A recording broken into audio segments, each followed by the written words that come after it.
there's always a lot said about the Matrix and stuff like that, especially since I've started following along with you again.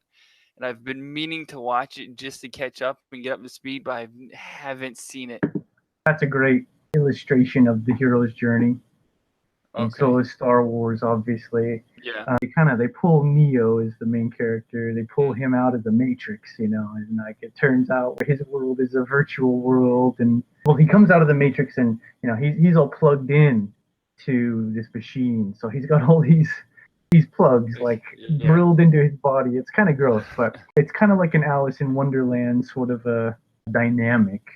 His new mentor is this guy named Morpheus, who's Hmm. like the guru kind of, who lives on the outside, and he frees all these people from the Matrix and kind of introduces them to the real world, quote unquote, on the outside, which I guess is like the unknown world for Neo. It's going through the whole otherworldly realm. It's all new for him. So Morpheus is his guide or his mentor, but so they plug him into this their own simulation. It's like a training simulation. It's the dojo.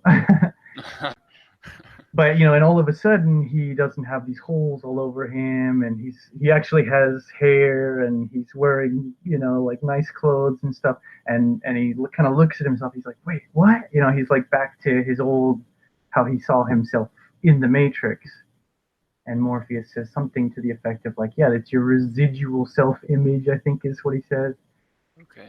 And I mean, not implying that we live in a matrix or anything like that. I No, don't right, think right, we right. do, but that's an interesting concept, an interesting illustration, if you ask me. Like that's your identity, like because Right. regardless of how others perceive you, or if there even is such thing as like a objective reality.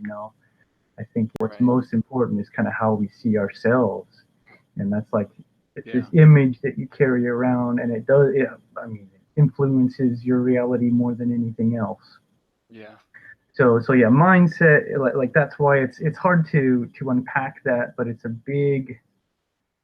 All four of these pillars I think are equally important, but the mindset I believe is kind of where everything begins, and kind of things flow outward from there. Yeah. Yeah, I so think so to bring it too. back around, it's like it encompasses your identity, but also like your beliefs, your values, your vision for where you want to go, your vision for your ideal future, your family's future, your personal and spiritual development, and things like behavior change and habits definitely I would say fall into that area.